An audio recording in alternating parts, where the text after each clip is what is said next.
Hello and welcome to Thinking Out Loud. I'm your co-host, Cameron McAllister. And I'm your co host, Nathan Rittenhouse. In this episode, we do a deep dive into the word martyr, particularly around the death of Charlie Kirk, his assassination, and we break down three categories of the ways in which people might be thinking about Charlie's death and martyrdom.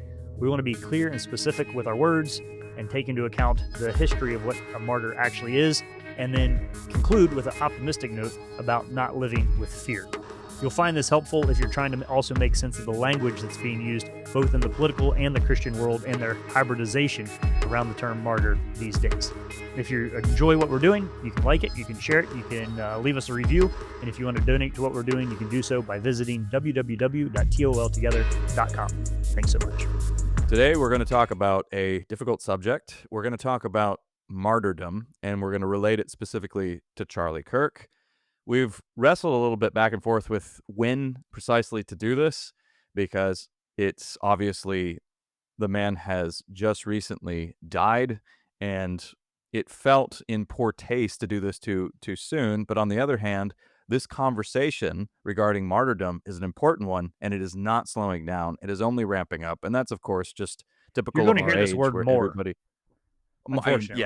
And It's everybody coming. just talks about everything all at once now and processes everything all at once.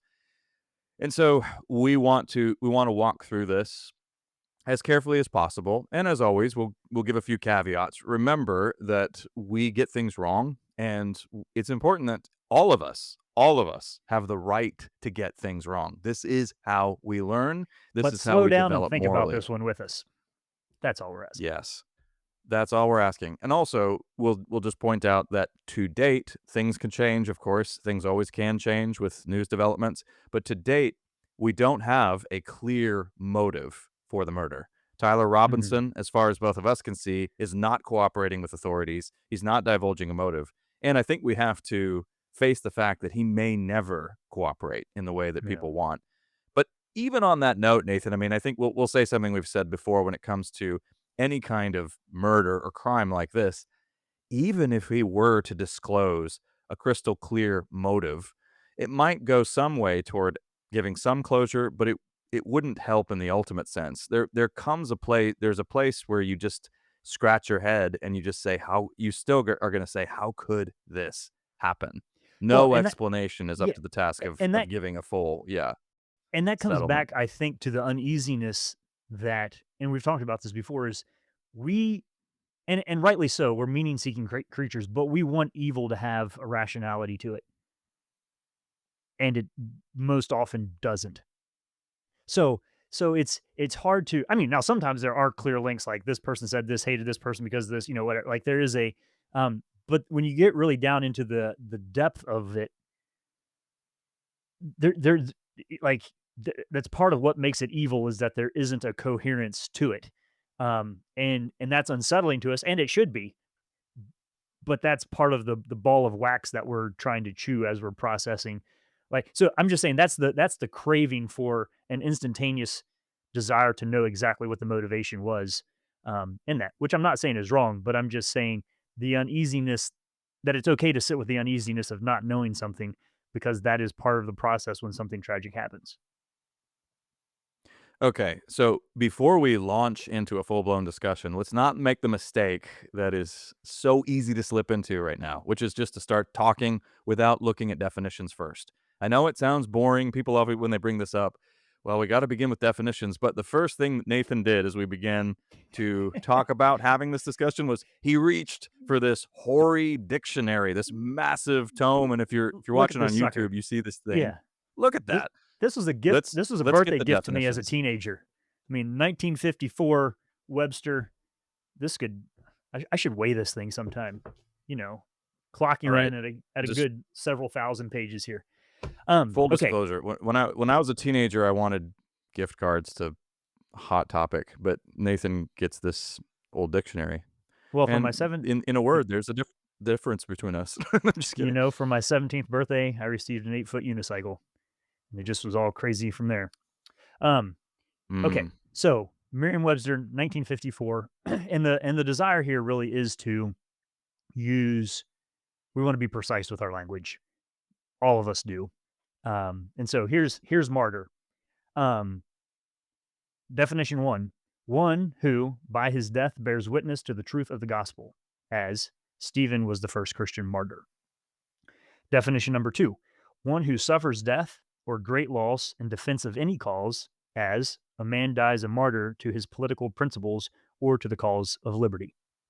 So, pretty straightforward. I think both of those would be well within the realm of what most of us probably intuitively think martyr is. Etymologically, martyr is the Greek word for witness. So the word martyr shows up all over in the New Testament. It can be as a verb or as a noun or someone who bears witness. So that idea of Stephen as a martyr fits right in there. He's a witness to the gospel. Um, Martyr's Mirror, Fox's Book of Martyrs. We have these massive anthologies of, oh yeah, I should have pulled those down too. I have some massive old volumes of some of those books as well, of just accounts of the people who were brought before a council, indicted in a formal appeal, and then taken out and executed because they refused to recant, in all sorts of disgusting ways. So, anyway, Yeah. nothing new and surprising there. I think when we look at the fundamental definitions. And I think we need to mention, Nathan, that abundant, horrendous examples are on display right now of Christians being Oh slaughtered in yeah. mass and martyred. Yeah. So let's begin with those two definitions in mind. Let's dip our toe into this discussion, and I'll go first, and then let's hear from you, Nathan. The first so of those two definitions, if we want to connect one to Charlie Kirk right now, straightforwardly or relatively straightforwardly, it would be as a political martyr. But Mhm. even there, there's some ambiguity because, as we just said earlier, we don't have a clear motive from the shooter. But I think it's possible to reasonably conclude that part of what drew him to these actions had to do with, I mean, Charlie Kirk was such a prominent figure because, first and foremost, he was instrumental in securing the young vote for Donald Trump. So, regardless of where you fall on the political spectrum, that makes him a formidable political figure. And so Mhm. I think it makes sense to say, and his fame was, I think, first and foremost, this might be a little bit debatable, so I'd love to hear you push back if there's some needed pushback here, Nathan. But I would say that probably most of his fame, his notoriety came from being a political activist first and foremost. Now, it's true to say, though, toward the end there, he was beginning to speak more explicitly about Jesus, and very boldly and very forthrightly. And I think Mhm. we've praised that on this podcast Yeah. already. But nevertheless, I still think if we're connecting one of these two definitions, the clearer fit would be the political martyr piece. But even that is a little bit obscure because of Tyler Robinson's Okay. silence So here. I see three possibilities here, and there are probably more. All right. So one is you say he was killed for publicly defending his faith, in which case he would be a Christian martyr. Now, like you said, we don't really know what the motives of the shooter were. Like even the engravings on the bullet casings said, "Hey, fascist catch." It didn't say, "Hey, Christian catch." So we still don't have a clear link there. But however you want to parse that, one camp you could fall into one way or the other is say he was obviously killed for being a Christian in public. And I know that a lot of people are in this category because immediately the proliferation of Christians are under attack, Christians are being shot, Christians are under threat, protect yourself, language from Christians who immediately wanted to identify as the Christians were the ones who were under threat as a result of this was all over the place. Um, so that's one position you can hold, and you have to work out the details of whether or not there's a direct link there. The second one is to say that he was a Christian who was martyred for his political reasons and political rationale and political engagement. So in that sense, you're using the Webster definition too of saying here's somebody who is martyred because of his allegiance to a political party and policy or the pursuit of liberty, who also happened to be a Christian. So in that sense, he's a Christian who was martyred for political reasons, but not because he was a Christian. Then, so that would be another camp that people could fall into, I think, who would see him as a political martyr, but see a disconnect between that and his faith. Then I think there's a third category, which perhaps would be. I don't have numbers in my mind of what I think the relative ratios are here. Then there would be a third category, which would say, actually, Charlie's faith and his politics were exactly the same thing. So Christian martyr as a total Christian political martyr would be a whole package statement and phrase. And Mhm. I think there are ways in which you could go back and look at some of the things that Charlie Kirk had said about, look, this is these are fundamentally spiritual issues, so I have to be involved in Mhm. politics in order to have spiritual conversations.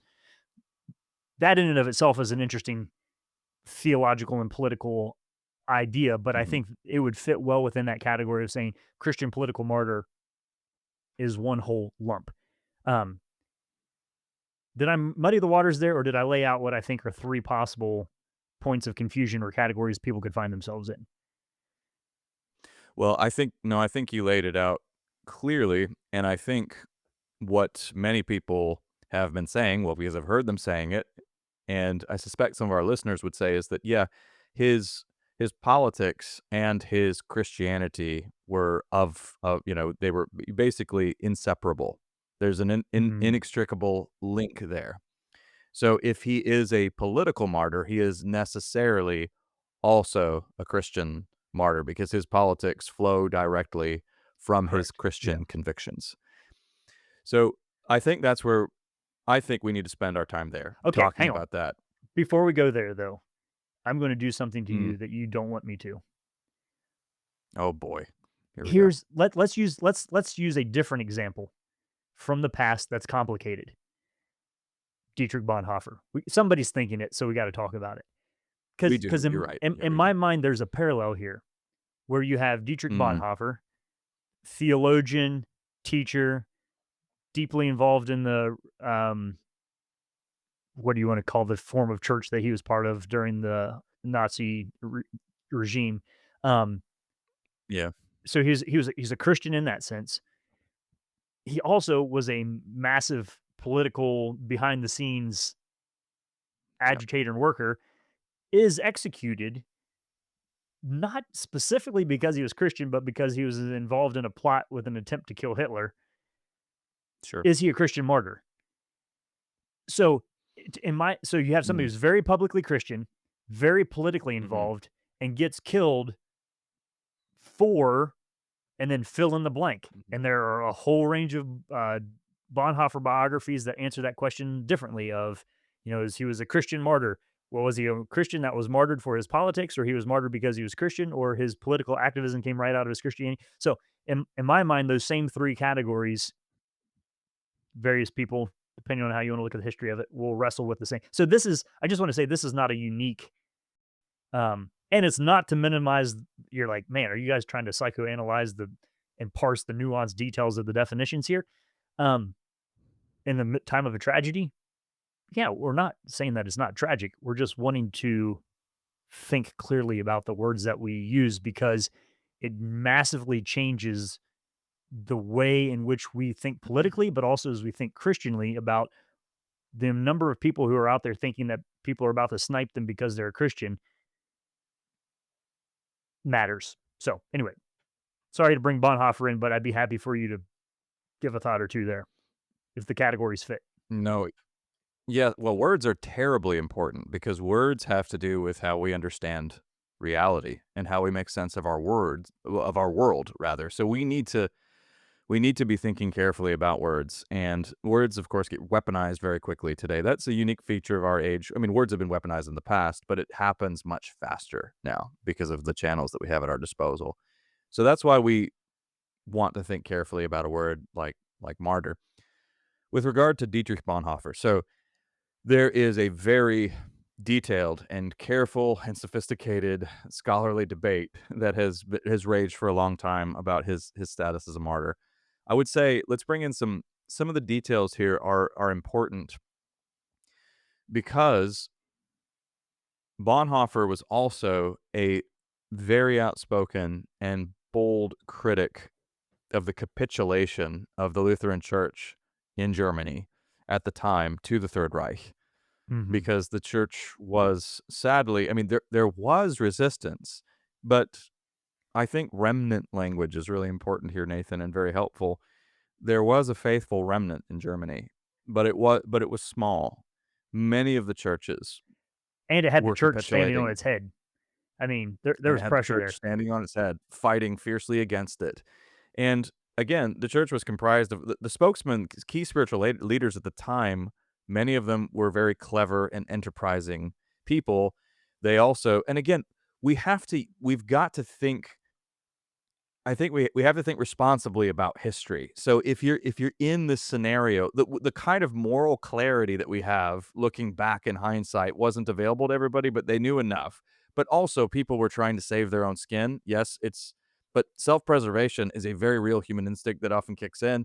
And if you are not schooled in spiritual disciplines, and if you're not being shaped by Christ and his way and his word and his people, all of us to a person are very susceptible to just try to look out for our own interests. And so a lot of these enterprising spiritual leaders came up with sophisticated ways to rationalize capitulating to the powers that be.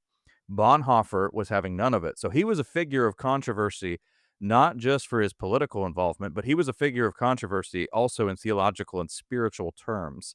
So I do Hmm. think that that puts him, and also his very occupation. Bonhoeffer was not a political activist; he was a theologian, Yeah. and really, in some ways, he was kind of a pastor. He was. We now, I mean, where we're at, Nathan. I'm in a place where I can appreciate just how young Bonhoeffer was, which is now that's another remarkable feature of some of these thinkers I've admired for years. Flannery O'Connor, Simone Weil, Dietrich Bonhoeffer, and now you see how young they were. My goodness, and how much they were, how not just the level of sophistication of their thinking, but the wisdom that they had, the kind of amazing, piercing moral clarity, which I think Hmm. we can say Yeah. was probably a gift of the Holy Spirit. But Yeah. so those are some of the distinctions I would point to, Nathan. Well, is there? I guess there's a question. Is like let's do some work here for a minute because I think we need to re-justify whether or not we're this is important to be able to make a meaningful distinction with our terms here. In the sense Mhm. that Bonhoeffer in prison awaiting execution was not sitting there thinking, now am I a Christian who's a martyr for political reasons or am I a martyr who we don't like it's a Sure. it our lives in reality are far more complex than easy tidy The neat categories. categories we have. Yeah, Yeah. so that's just not a metric onto reality. But I do think in the Charlie Kirk case, the way that we use language says something about how we conceptualize the political order, our response to it, and the threats that we perceive and the power we would like to extend. Those are that's why it feels more operative just for me personally Mhm. to pause a second and say, what do I think is actually happening here? Yes. So part of the another interesting strand here, Nathan, is that Charlie Kirk, on the one hand, was so I think as let me just put my cards on the table here and say that I think Ezra Klein, he's under such fire right now. We were talking about this earlier, Nathan. I think Ezra Klein is right when he says that Charlie Kirk was practicing politics the right way. Hmm. Now, when I say that though, I will qualify. He was also so in the sense that he was aiming at persuasion. He was Yep. making arguments for his political position, and he was doing so with opponents, people people who hated him, and he was committed to dialoguing about it and talking it out. So I think that's laudable. Now that said, the strand I'm bringing up here is he was in support of a candidate who remains highly controversial. Not in the I'm not gonna let's set politics aside, Well, so hang on a but second. Donald Trump. Yeah, I'll stop He's the here. majority elected leader of the country. So it's not he's not a fringe. And Charlie Right. Kirk represented, I think, basically the party that came to power through the democratic process. So there's that. It's not like it's a total abnormality. And I think since it's Trump's second term, pretty much everybody knew what they were getting. So we we're not Yeah. saying that. That's fair. But if you take that down into the college campus world continue. Yes, but also I was gonna say specifically among believers, among devout Christians, Donald Trump remains a very, very controversial figure, Sure. if not a problematic figure from a Christian theological Well, standpoint. and you see That's this the at the Charlie Kirk Memorial where he gets up and is like, "I disagree." You know? It's all wrapped, let's talk on about whether or that. not whether or not you should forgive or whether you should love your enemies. So, you can see the tension there, Oh, let's talk about that within. for a second Okay, because sorry I brought it up, but go ahead now that we're that's here. important. No, I'm so glad you brought it up because no, what is happening again is people outside the church are saying to Christians, "Wow, do you see the magnitude of this moment?" And it's kind of convicting. I mean, a couple of examples. Did you see the Jimmy Kimmel No. response, Nathan, when he went back on the air? He he he teared up talking about Erica Kirk's I forgive him moment at that rally. He said that moved me deeply. I mean, he really and he it's quite a thing to see. So there was that. But then you have Ezra Klein and David Remnick from the New Yorker sitting down on a podcast. Ezra Klein just keeps sitting down on podcasts and getting himself into more and more trouble. But Remnick, I think, in that interview points out that he noted the stark contrast, and this wasn't lost on Christians, even Trump supporting Christians, but it wasn't. But I mean, there are some who make a lot of it, and some who sort of minimize it. And I'll talk about how it's minimized in just a second, and then kick it over to you.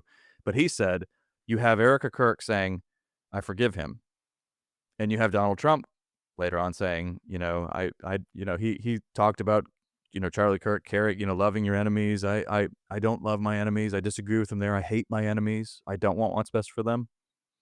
So, I mean, that's a statement that makes perfect sense coming from Donald Trump. That's of a general piece with his entire comportment and Or his whole biography humanity in general. and I humanity mean, in general. that is It the makes default human yes. position. Yeah. Absolutely, it is. Can we just pause and say that makes perfect human sense? It makes perfect human sense. Yeah, and by the way, if you want a lot of earthly success, if you style your life basically on a or build your life on a hatred of your enemies and an opposition to any form of resistance to you, you can achieve quite a bit of success. It's we think it Nathan and I would both contend that it will do massive damage to your heart and soul, but you can achieve some earthly success. You also are living by the sword, so it's an inherently dangerous and precarious existence, but it's like you said, Nathan, that's the human way, but it's completely antithetical to Christianity and the gospel. And that stark contrast was on display at that memorial. It was very interesting to see, and it brings to vivid light the tensions Mhm. that I want to highlight because Charlie Kirk was known as a big supporter and a big reason for this man's reelection. And Yeah. so that's a complicating factor, a strand I Okay, wanted to bring okay. into. So let's say there then that you have Charlie Kirk connected in that world, um, and the apparent tensions. Everybody knows they're there, but it was a thing that was working together, and they were seen as necessary components of what both of them were trying to do. That that being said, that is why Charlie Kirk is a unique feature and character in this because when he was killed, obviously you're like, I mean, so there's the emotional response to that. Um, but at the same point, as soon as everybody started saying they shot him because he was a Christian, Cameron, you've done a lot of campus ministry work. I've done a lot of stuff with campus ministries. There are there were 10,000 other Christians speaking at college campuses on that same day. I mean, Well, think about that. Crew, InterVarsity, Navigators, Chi Alpha, go down the list. Most campuses have multiple Christian ministries who have multiple meetings per week who are doing totally open, honest engagement, speaking, teaching, preaching, evangelism, counseling, discipling, encouraging, public Christian. So yeah, I don't know. So what are there? 4,500 colleges and universities in the United States? Something it's in the 4,000 range, I think, that have campus ministries, and most of them have multiple. So yeah, I don't think it's an exaggeration to say there were probably 10,000 other people presenting the gospel or involved in Christian work on college campuses across the country at that time. Um, and none of them were shot. So this is it complicates the narrative a little bit because so Charlie was a Christian who was killed while speaking, but it's a very specific kind of Christian who was killed while speaking, not the other 9,999 who are involved in maybe a less political version of that. So I'm only saying that to try to take a little bit of the heat out of the conversation for the Christians who really think they're being targeted. And then obviously the crazy shooting and fire at the Mormon church just last weekend Yeah. um, Yeah. poured a lot more energy into that. And then, when you push into it, like he definitely had a deep thing against Mormons, and it seems like there's some sort of Yeah. backstory there and some kind of connection that he had with the Mormon church, and it'll be interesting to see what the question comes out there.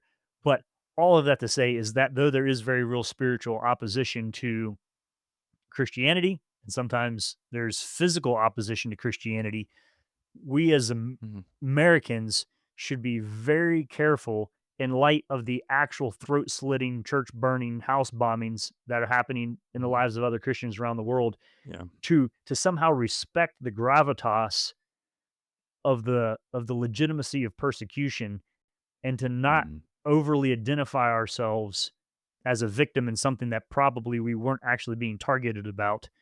Um, let's just tread carefully there. Yeah. And this will be frustrating for some of you, but I think helpfully and necessarily frustrating because one of the symptoms of our age is that we don't even really reach conclusions. We just pounce on opinions very quickly or latch on to sound bites, and it's the air we breathe. And once again, Nathan and I are saying, let's slow down. And one way to slow down is to look at some of the different pieces that we're dealing with here. And we could say it just in terms of Charlie Kirk was a political activist. He was a brilliant public communicator. His star was on the rise. His notoriety was only growing. He was a, he was instrumental in the re-election of Donald Trump in that he secured the young vote. And in Because the of that, faith of he a was a lot of young much people. And he brought a lot of young and people into the church. So the so evangelistic there's the apologetic political side is huge too. well, there's the political activist side, which is I think where most of his initial fame and notoriety comes from. Then he is increasingly, but he is not a private or meek Christian. He's very outspoken, and that becomes more and more prominent the more fame he gets, which is laudable and wonderful.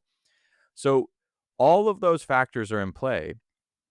But what Nathan said is true. You have the vast majority of Christians who are proselytizing, who are I mean, you go onto most major university campuses, there are people doing just good old-fashioned street evangelism with standing up on soapboxes or with megaphones and big placards. And they remain, most of them are unharmed in the process. So he is killed for motives that are somewhat unclear but appear to be connected to his Here's political he, notoriety. so So so all of that's true.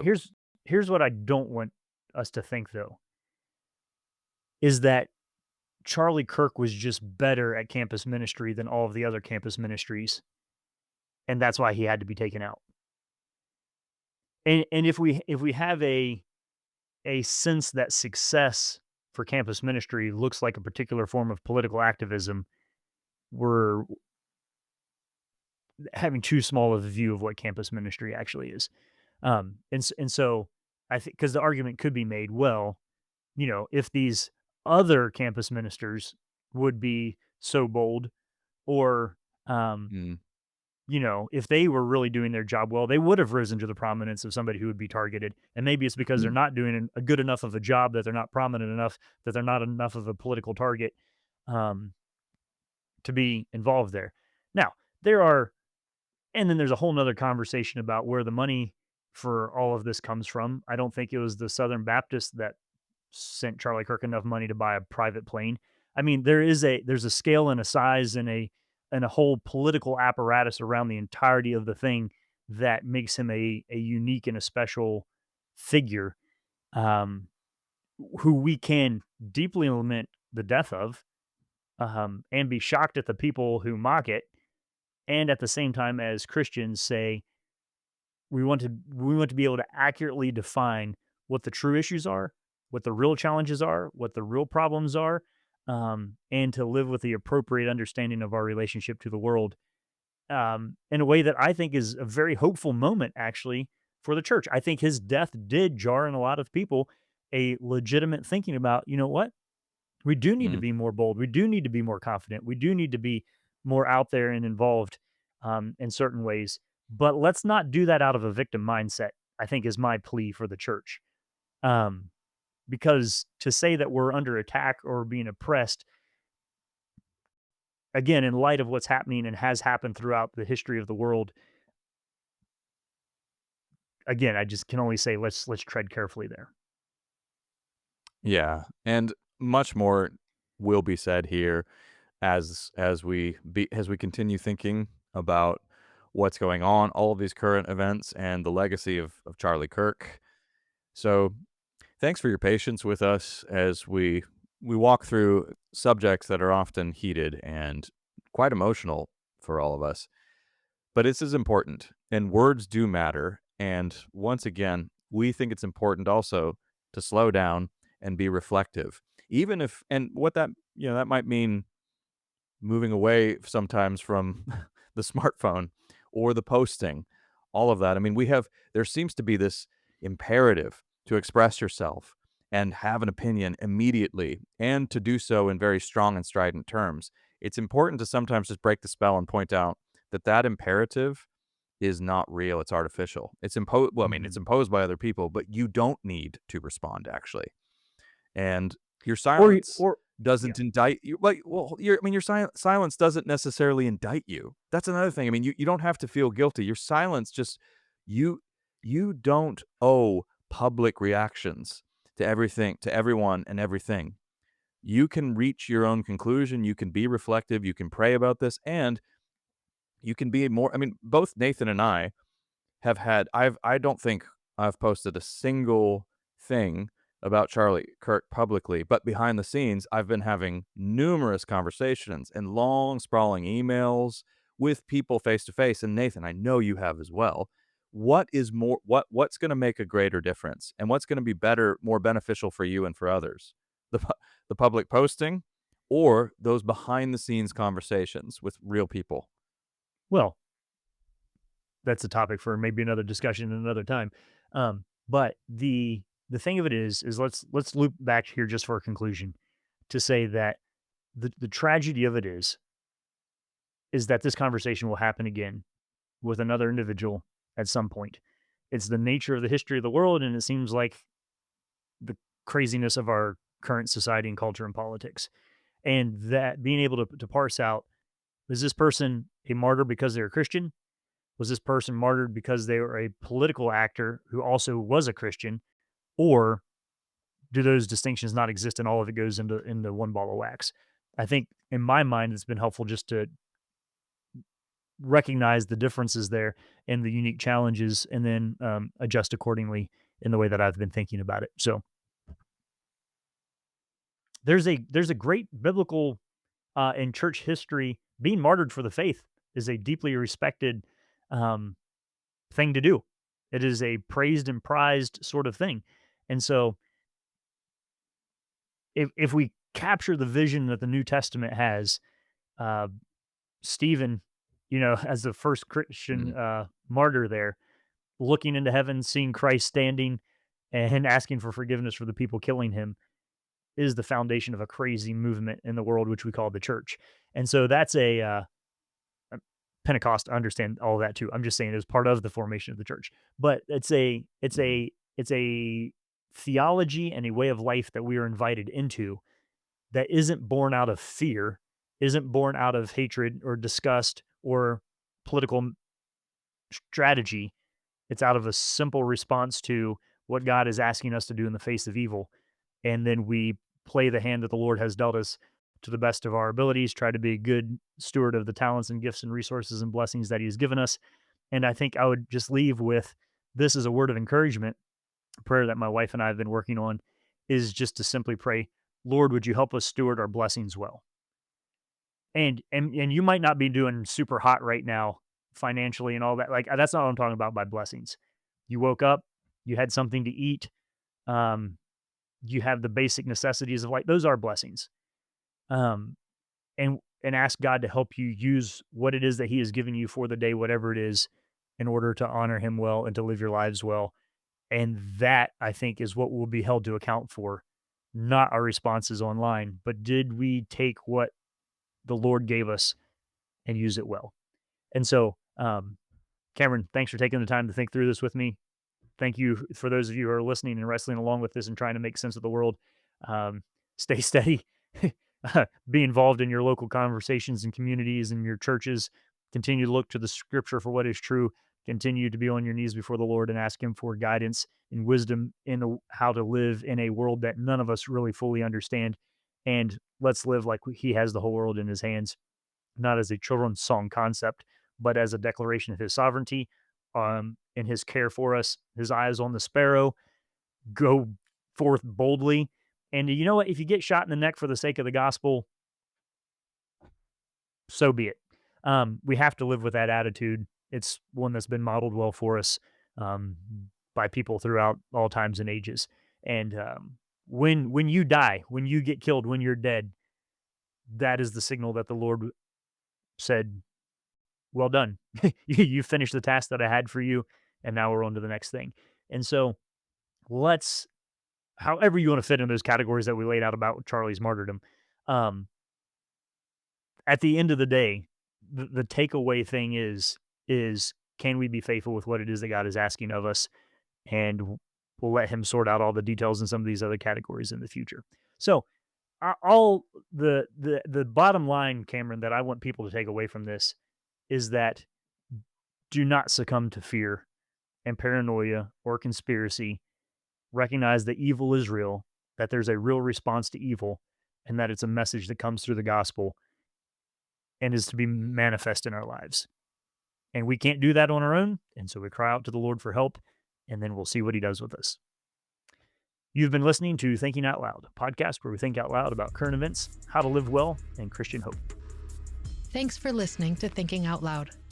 If you'd like to learn more about what we do, book Nathan or Cameron, or if you'd like to support us financially, whether through a one-time donation or on a monthly basis, you can do so on the donate page at www.toltogether.com. That's toltogether.com. And please consider leaving us a 5-star rating and sharing this content with your friends. It really does help.